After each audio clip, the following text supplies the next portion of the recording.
Case పెట్టిన Congress party ఆయన కూడా శివశంకర్ అమ్మ ఎవరు కేసు పెట్టింది? శంకర్రావు సారీ.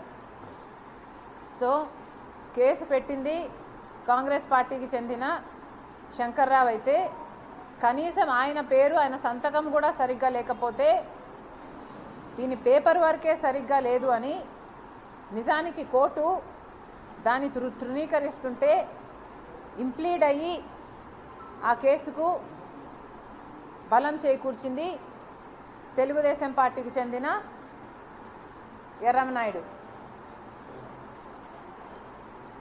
ఇది ఇలా ఉంటే కోర్టు వీళ్ళిద్దరినీ బేస్ చేసుకొని సిబిఐని ఎంక్వైరీ చేయమని ఆదేశించడం జరిగింది. తర్వాత సిబిఐ ఎఫ్ఐఆర్లో రాజశేఖర రెడ్డి గారి పేరు లేదు. రాజశేఖర రెడ్డి గారు పేరు లేకపోతే ఇదే సుధాకర్ రెడ్డి గారు రాజశేఖర రెడ్డి గారు పేరు లేకపోతే జగన్మోహన్ రెడ్డి గారు ఈ కేసులో నుంచి బయటపడడం అసాధ్యం అనుకున్నారు. కాబట్టి రాజశేఖర రెడ్డి గారి పేరు కూడా ఈ కేసులో చేర్చాలి అని ఈ పొన్నవోలు సుధాకర్ రెడ్డి గారు మొదట సిబిఐ కోర్టుకు వెళ్ళారు. అక్కడ తృణీకరిస్తే మళ్ళీ హైకోర్టుకు వెళ్ళారు. అక్కడ రిజెక్ట్ అయితే తర్వాత సుప్రీంకోర్టుకు కూడా వెళ్ళడం జరిగింది. అంటే రాజశేఖర రెడ్డి గారు పేరు పెట్టాలి అని సిబిఐ ఛార్జ్ షీట్లో 3 సార్లు ఇంప్లీడ్ అయ్యింది ఈ పొన్నవోలు సుధాకర్ గారు. దీన్ని ఇదేదో నిజం కానట్టు దీన్ని తారుమారు చేయడానికి చాలా ప్రయత్నాలు చేస్తున్నారు. నిజము ఇది కాబట్టే మేము మాట్లాడుతున్నాం. నిజము ఇది అని జగన్మోహన్ రెడ్డి గారే నిరూపించుకున్నారు. ఎందుకంటే ఇంత చేసిన 3 సార్లు 3 కోట్లు తిరిగిన ఈ సుధాకర్ రెడ్డి గారికి కేవలం 6 రోజుల్లోనే జగన్మోహన్ రెడ్డి గారు ముఖ్యమంత్రి అయిన 6 రోజుల్లోనే ఈయనకి అడిషనల్ అడ్వకేట్ జనరల్ పదవిని కూడా ఇచ్చాడు జగన్మోహన్ రెడ్డి గారు. ఇది జగన్మోహన్ రెడ్డి గారి ఆదేశాల మేరకు జరగకపోతే ఈయనకి పదవి ఇవ్వాల్సిన అవసరం ఏముంది? ఎవరైనా సొంత తండ్రి పేరుని సిబిఐ ఛార్జ్ షీట్లో చేర్చాలి అని 3 కోట్లకు తిరిగిన వ్యక్తికి ఏఏజీ పదవిని అంటగడతారా? అప్పచెప్తారా? జగన్మోహన్ రెడ్డి గారు సమాధానం చెప్పాలి. నేనైతే నా తండ్రి పేరును 3 సార్లు ఛార్జ్ షీట్లో పెట్టాలనుకున్న వ్యక్తిని 3 కోట్లకు తిరిగిన వ్యక్తిని నేనైతే అలాంటి పదవిని ఇయ్యను. మరి జగన్మోహన్ రెడ్డి గారు ఎందుకు ఇచ్చారు?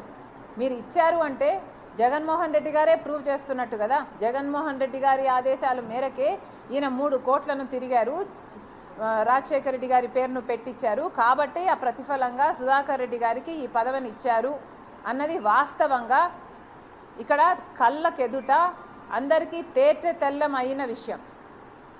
ఇది కాదు అని మభ్యపెట్టే ప్రయత్నం చేస్తున్నారు. మళ్ళీ ఒకసారి క్లారిఫై చేస్తున్నాం. కాంగ్రెస్ పార్టీ అధ్యక్షురాలుగా రాజశేఖర రెడ్డి గారి పేరును సిబిఐ ఛార్జ్ షీట్లో పెట్టింది కాంగ్రెస్ పార్టీ కాదు. ఈ పొన్నవోలు సుధాకర్ రెడ్డి గారు 3 కోట్లు తిరిగి మరీ ఛార్జ్ షీట్లో పెట్టించడం జరిగింది. ఇది ఒక విషయం. అయితే పొన్నవోలు సుధాకర్ గారు చాలా కష్టపడి పాత వీడియోలన్నీ సేకరించి మేము అప్పుడు ఒకలాగా మాట్లాడామని ఇప్పుడు ఒకలాగా మాట్లాడామని చెప్పుకుంటూ వచ్చారు. నేనేదో ఊసరవల్లి అయినట్టు అప్పుడు సిబిఐ ఛార్జ్ షీట్లో రాజశేఖర రెడ్డి గారి పేరు కాంగ్రెస్ పార్టీ చేర్చిందని నేను చెప్పినట్టు ఇప్పుడు కాంగ్రెస్ పార్టీ కాదు పొన్నవోలు సుధాకర్ గారు చేర్చారు అని నేను మాట్లాడుతున్నట్టు ఆయన ఎక్కడెక్కడో వీడియోలు ఎతికి మరీ చూపించడం జరిగింది. అయ్యా మేము ఆ రోజు ఒకలాగా మాట్లాడి ఈ రోజు ఒకలాగా మాట్లాడుతున్నామంటే దానికి కారణము ఆ రోజు మాకు నిజం తెలియక మాట్లాడాము, ఈ రోజు మాకు నిజం తెలిసింది కాబట్టి ఈ మాట మాట్లాడుతున్నామని మీరు గమనించాలి. ఈరోజు మాకు నిజం ఎలా తెలిసింది అంటే మొన్న సోనియా గాంధీ గారి దగ్గరికి వెళ్తే ఆవిడ స్పష్టంగా చెప్పిన విషయము, నేను పెట్టలేదు Sharmila, I did not do it, నాకు ఆ బాధ ఏంటో తెలుసు. రాజీవ్ గాంధీ గారి పేరు కూడా ఆయన చనిపోయిన తర్వాత సిబిఐలో పెట్టడం జరిగింది. ఆ విషయం నాకే చాలా బాధ కలిగించింది. అలాంటిది నేను రాజశేఖర రెడ్డి గారి పేరును ఎలా పెడతాను, నేను పెట్టలేదు అని నాకు పదే పదే చెప్పి ఆకాశానికి ఎత్తేశారు రాజశేఖర రెడ్డి గారిని. అంతవరకు నాకు తెలియలేదు కాంగ్రెస్ పార్టీ చెయ్యలేదు అని. మళ్ళీ అదే విషయాన్ని మన ఉండవల్లి గారిని కలిస్తే ఆయన కూడా స్పష్టం చేయడం జరిగింది. ఇదే పొన్నవోలు సుధాకర్ స్టోరీ చెప్పింది కూడా ఉండవల్లి అరుణ్ కుమార్ గారే. ఆయన ఎంత మేధావో, సమాజంలో ఎంత పేరుందో అందరికీ తెలిసిన విషయమే. ఆయన స్వయంగా నాకు చెప్పేంత వరకు నాకే ఈ విషయం తెలియదు. ఏమని, సుధాకర్ గారు 3 కోట్లు తిరిగి రాజశేఖర రెడ్డి గారి పేరును ఛార్జ్షీట్లో చేర్చడం జరిగింది అని. కాబట్టి మేము అప్పుడొక మాట ఇప్పుడొక మాట మాట్లాడుతున్నాము అంటే దానికి కారణము అప్పుడు కొన్ని నిజాలు తెలియలేదు, ఇప్పుడు నిజాలు తెలిసాయి కాబట్టే మేము ఈ మాట మాట్లాడుతున్నామని అందరూ గమనించాలి, ముఖ్యంగా పొన్నవోలు సుధాకర్ రెడ్డి గారు. ఇంకొక విషయం కూడా గమనించాలి. జగన్మోహన్ రెడ్డి గారు రాజశేఖర రెడ్డి గారు చనిపోయినప్పుడు రిలయన్స్ వాళ్ళ హస్తం ఉంది అని జగన్మోహన్ రెడ్డి గారు చెప్తే అది నిజం అనుకొని రిలయన్స్ సంస్థల మీద ఎంతోమంది రాజశేఖర రెడ్డి గారి అభిమానులు దాడులు చేస్తే ఈ రోజు వరకు కూడా వాళ్ళు కేసులలో ఇరుక్కొని ఉన్నారు. జగన్మోహన్ రెడ్డి గారు ఆ మాట చెప్తే అందరూ నమ్మారు. రిలయన్స్ వాళ్ళ హస్తము రాజశేఖర రెడ్డి గారి చాపర్ క్రాష్లో ఉంది అని జగన్మోహన్ రెడ్డి గారు చెప్తే ఎంతోమంది నమ్మారు. నమ్మి కేసులలో కూడా ఇరుక్కున్నారు. తర్వాత జగన్మోహన్ రెడ్డి గారు ముఖ్యమంత్రి అయిన తర్వాత అదే రిలయన్స్ సంస్థ వాళ్ళకి రాజ్యసభ మెంబర్ కూడా ఇచ్చారు. అంటే జగన్మోహన్ రెడ్డి గారు అప్పుడు చెప్పింది అబద్ధము అని జగన్మోహన్ రెడ్డి గారు స్వయంగా తానంతకు తానే రుజువు చేసుకున్నారు. అంతేకాదు, ఇదే జగన్మోహన్ రెడ్డి గారు వివేకానంద రెడ్డి గారు చనిపోతే వివేకానంద రెడ్డి గారి చావు వెనకాల చంద్రబాబు గారి హస్తం ఉంది అని ఆ రోజు మాట్లాడిన మాట, ఆ రోజు సిబిఐ అడిగిన మాట, సిబిఐ ఎంక్వైరీ చేయాలి అని జగన్మోహన్ రెడ్డి గారు అడిగిన మాట కూడా వాస్తవం. తర్వాత జగన్మోహన్ రెడ్డి గారు ముఖ్యమంత్రి అయిన తర్వాత సిబిఐ ఎంక్వైరీ అవసరం లేదు అని జగన్మోహన్ రెడ్డి గారే స్వయంగా చెప్పారు. అంటే అప్పుడు చంద్రబాబు గారు హస్తం ఉంది అని జగన్మోహన్ రెడ్డి గారు చెప్పిన మాట అవాస్తవమని జగన్మోహన్ రెడ్డి గారే ఒప్పుకున్నట్టు కదా. ఎందుకంటే చంద్రబాబు గారి హస్తమే ఉంటే మీరు సిబిఐ ఎంక్వైరీకి ఎందుకు భయపడుతున్నట్టు, ఎందుకు వేయనట్టు? ఇలా అప్పుడొక మాట ఇప్పుడొక మాట మాట్లాడుతున్నది, మారుస్తున్నది జగన్మోహన్ రెడ్డి గారు. ఇదే విధంగా రాజశేఖర రెడ్డి గారి పేరును కూడా ఛార్జ్షీట్లో చేర్చింది అని కాంగ్రెస్ పార్టీ అని ఆ రోజు చెప్పిన మాట జగన్మోహన్ రెడ్డి గారు. కానీ ఈరోజు వాస్తవం కాదు అని ఈరోజు మాకు అర్థమవుతుంది. జగన్మోహన్ రెడ్డి గారు 6 రోజుల్లోనే సుధాకర్ రెడ్డికి పదవి ఇచ్చాడు కాబట్టి. రాజశేఖర రెడ్డి గారి విషయంలోనే మీరు ఇంత దారుణంగా ప్రవర్తించారంటే ఇక మీరు ఏ స్థాయికన్నా ఏ దారుణానికైనా ఒడగట్టరు అని ఏమి గ్యారంటీ ఉంది? ఒకసారి ఆలోచన చేసుకోవాలి. సొంత తండ్రి పేరునే ఎఫ్ఐఆర్లో చేర్పించిన వ్యక్తికి 6 రోజుల్లోనే మీరు ఏఏజీ పదవిని ఇచ్చారు అంటే మీరు ఏ స్థాయిలో రాజకీయాలు చేస్తున్నారు, ఎంత దిగజారుడు రాజకీయాలు చేస్తున్నారో ఒకసారి మీకంతకు మీరే ఆలోచించుకోవాల్సిన అవసరం కూడా ఉంది. ఇంకో విషయము, జగన్మోహన్ రెడ్డి గారు టీవీ ఛానల్స్తో మాట్లాడుతూ నా గురించి చేసిన స్టేట్మెంట్లు కొన్ని చదువుతున్నాను.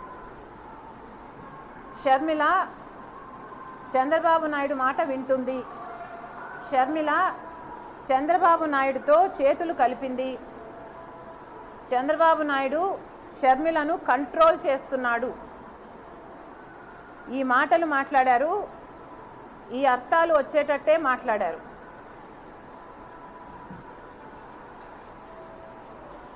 నేను రాజశేఖర రెడ్డి బిడ్డను. జగన్మోహన్ రెడ్డి గారికి తెలుసు నేను ఎంత మొండిదాన్నో. అలాంటిది నేను ఒకరి చేతుల్లో ఉంటానని కానీ ఒకరి మాట వింటానని కానీ జగన్మోహన్ రెడ్డి గారు ఈరోజు అనుకుంటున్నారు అంటే ఆయన మెంటల్ స్టేట్ గురించి నాకు భయం వేస్తుంది. నేను చంద్రబాబు గారితో చేతులు కలిపాను అని కానీ చంద్రబాబు గారు నన్ను కంట్రోల్ చేస్తున్నారు అని కానీ మీ దగ్గర ఏదైనా సాక్ష్యాలు ఆధారాలు ఉన్నాయా? నిన్న జగన్మోహన్ రెడ్డి గారు చెప్తూ నాకు తెలుసు నాకు తెలుసు నాకు తెలుసు అని ఒక్కాడించి చెప్పారు. నేను చంద్రబాబుతో కలిసి ఉన్నాను, ఆయన మాట వింటున్నాను, ఆయన చేత కంట్రోల్ చేయబడుతున్నాను అన్న మాటలు అన్న అర్థం వచ్చేటట్టు జగన్మోహన్ రెడ్డి గారు మాట్లాడడం జరిగింది. ఒక్క సాక్ష్యమైనా ఒక్క ఆధారమైనా మీరు చూపించగలరా? జగన్మోహన్ రెడ్డి గారు ఒక భ్రమలో ఉన్నారేమో అనిపిస్తుంది నాకు. జగన్మోహన్ రెడ్డి గారు హెలూసినేషన్ చేసుకుంటున్నట్టుగా నాకు అనిపిస్తుంది. ఇదేదో ఇమాజినేషన్కి, తన ఇమాజినేషన్లో నుంచి పుడుతున్న ఈ మాటలకి అసలు అర్థమే లేదు. ఒక సాక్ష్యం కూడా మీరు చూపించలేరు. ఏ బేసిస్ మీద రాజశేఖర్ రెడ్డి బిడ్డ చంద్రబాబు మాట వింటుంది అని మీరు అంటున్నారో, ఒక జగన్మోహన్ రెడ్డి గారిని కాదు, ఆయన పార్టీని సజ్జల రామకృష్ణారెడ్డి గారు కూడా చాలాసార్లు ఈ మాట మాట్లాడారు. ఒకసారి ఏ ఆధారాలు ఉన్నాయో మీ దగ్గర బయట పెట్టండి. ఒకసారి మీరు ప్రూవ్ చేయండి. రాజశేఖర్ రెడ్డి బిడ్డ చంద్రబాబుకు అమ్ముడు పోయిందా? రాజశేఖర్ రెడ్డి బిడ్డ చంద్రబాబు గారి మాట వింటుందా? రాజశేఖర్ రెడ్డి బిడ్డ చంద్రబాబుతో చేతులు కలిపిందా? నా జన్మకి నేను ఒక్కసారి చంద్రబాబు గారి ఇంటికి వెళ్ళి నా కొడుకు పెళ్ళైతుంటే కార్డు ఇవ్వడానికి పోయాను. అది కూడా ఏ స్పిరిట్తో పోయాను? రాజశేఖర్ రెడ్డి గారు కూడా తన బిడ్డ పెళ్ళవుతుంటే ఆ పెద్ద మనిషిని పిలవడానికి వాళ్ళ ఇంటికి వెళ్ళాడు. ఆ పెద్ద మనిషి కూడా రావడం జరిగింది. అదే in the same spirit Rajasekhar Reddy గారి ఫుట్ స్టెప్స్లోనే నేను వెళ్ళి కార్డు ఇవ్వడం జరిగింది. అది తప్పితే నా జన్మకు నేను ఎప్పుడూ చంద్రబాబుతో గారితో కూర్చొని ఇంకొక 5 నిమిషాలు మాట్లాడిన సందర్భమే లేదు.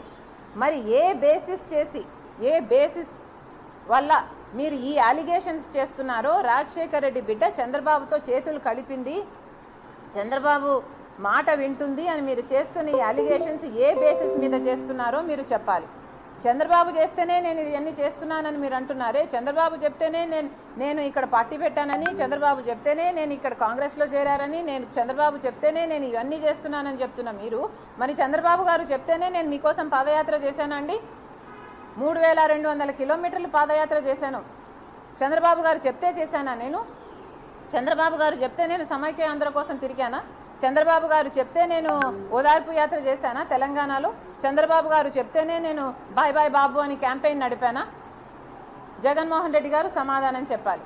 నేను చేసిన దానికి నేను చంద్రబాబు గారి కంట్రోల్లో ఉన్నానంట, నేను చంద్రబాబు గారితో చేతులు కలిపానంట.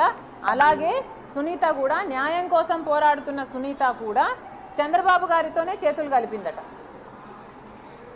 న్యాయం కోసం తండ్రి చచ్చిపోతే 5 సంవత్సరాలుగా తట్టని తలుపు లేదు, ఎక్కని కోర్టు మెట్టు లేదు.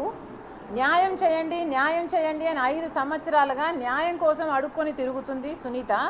అలాంటి సునీత కూడా చంద్రబాబు గారి చేతిలో ఉందంట, చంద్రబాబు గారి మాట వింటుందంట. ఇంతేకాదు షర్మిల చంద్రబాబు మాట వింటుందంట, చంద్రబాబుతో చేతులు కలిపిందంట షర్మిల. సునీత కూడా చంద్రబాబుతో చేతులు కలిపారట. రేవంత్ కూడా చంద్రబాబు మాటే వింటాడట. పక్క రాష్ట్ర ముఖ్యమంత్రి అయిన వాడు కూడా చంద్రబాబు గారి మాటే వింటాడంట. బీజేపీ పొత్తు పెట్టుకోవడం కూడా, మోడీ పొత్తు పెట్టుకోవడం కూడా చంద్రబాబు గారే మేనేజ్ చేశాడట.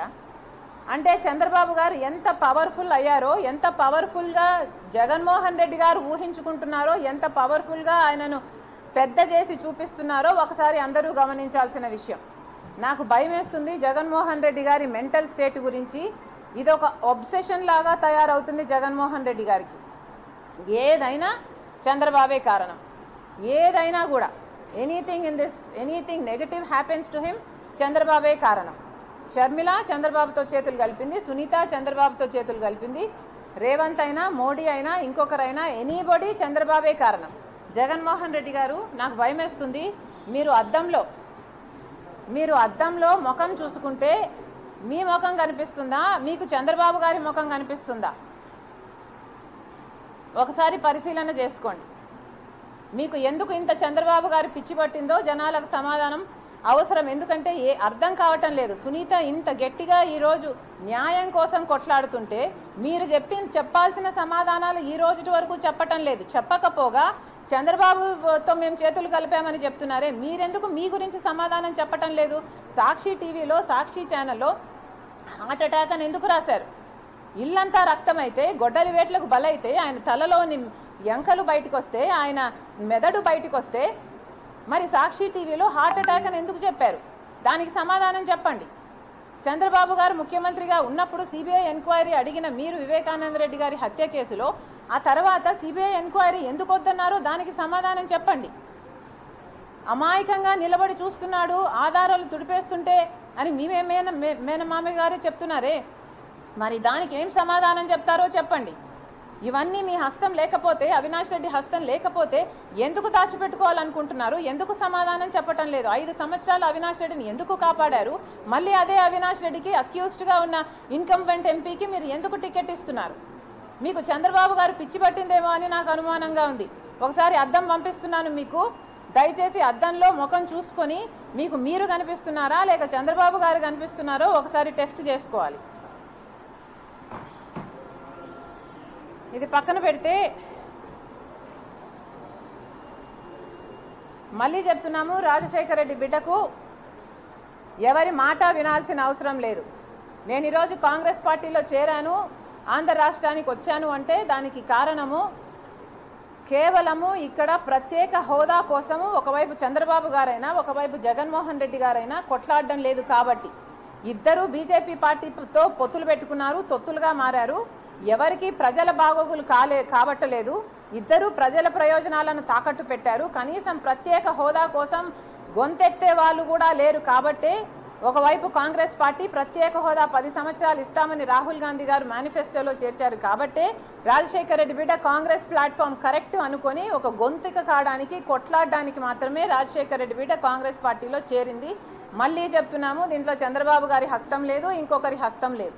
రాజశేఖర రెడ్డి బిడ్డను కంట్రోల్ చేయడం ఎవరి తరము కాదు. Thank you very much. చూసుకొని మీకు మీరు కనిపిస్తున్నారా లేక చంద్రబాబు గారు కనిపిస్తున్నారో ఒకసారి టెస్ట్ చేసుకోవాలి. ఇది పక్కన పెడితే